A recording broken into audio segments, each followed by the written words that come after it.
AP Tirupati జిల్లాలోని Vidyanikethan college దగ్గర ఉద్రిక్తత నెలకొంది.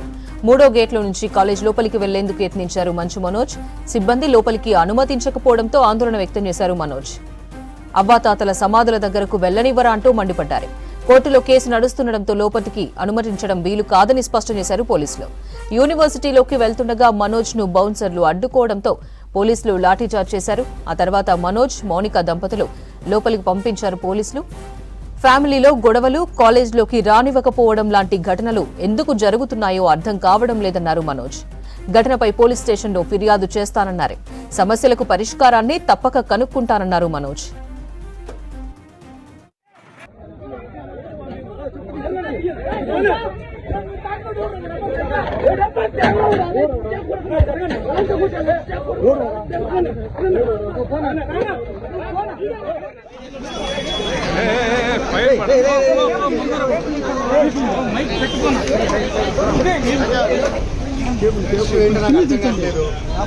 బ్యాట్ మాట్లాడినారు, బ్యాట్ చేస్తారు, అంతా ఓకే అండి.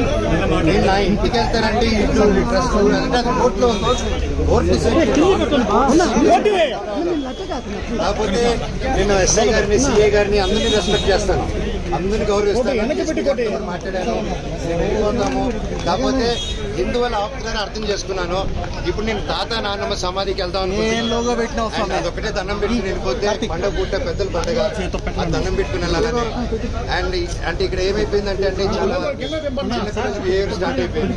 జనరేటర్లో చక్కెర పోయడం అండ్ హోర్డింగ్స్ ఉంటే ఇక్కడ నాది, లోకల్ ఎమ్మెల్యే నాని గారిది, సీఎం గారిది, అందరు కలిపి మా హోర్డింగ్స్ అన్ని పెట్టుకుని ఉంటే అన్ని 2 కిలోమీటర్ రేడియస్ లో మొత్తం అందరూ మొత్తం కూడా డే టైంలో అంత ఫుటేజ్లు ఉన్నాయి మా దగ్గర. అవన్నీ మీకే ఇస్తాం, దయచేసి మీరు చూడండి. అంటే హోర్డింగ్లు కూడా తీసే ఎందుకు అంత లెవెల్. నేను తమ్ముడినే కదా, నేను కూర్చొని మాట్లాడదాం అన్నాను. నేను తప్పు చేస్తే కూర్చొని 10 పెద్దల ముందు కూర్చొని పెట్టి మాట్లాడేదానికి లేదు. నాకు మౌన్ చూపించేదానికి సిగ్గుపడతారు, భయపడతారు, ఏం అర్థం కాదు. హోర్డింగ్లు చంపగలుగుతారు కానీ జనాల మనసులో నుంచి మమ్మల్ని ఎవరు తీలేరు. అండ్ ఇది నా ఊరు, నా బంధువులు, నా పల్లెటూరు, నా జనాలు.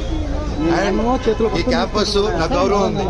ఇది ఒకరి కాంట్రిబ్యూషన్ కాదు, ప్రతి ఒక్కరు కష్టపడాము, ప్రతి ఒక్కరు కాంట్రిబ్యూట్ చేసి అండ్ ప్రతిదీ కోర్టులో మేము ప్రజెంట్ చేస్తాం. కోర్టు ద్వారా తెలుసుకోండి.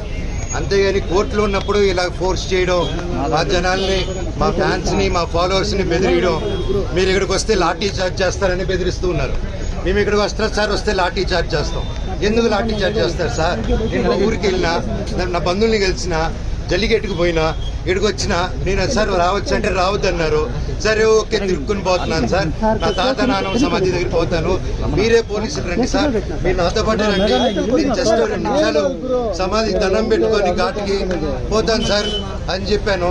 ఆ పర్మిషన్ తీసుకొని సార్ అవుతే వెళ్తాను, నానిస్తే ఓకే, లేకపోతే ట్రై చేస్తారు. అక్కడి నుంచి స్టేషన్కి వెళ్ళి నేను నా తరఫున కంప్లైంట్ పెట్టుకుంటాను.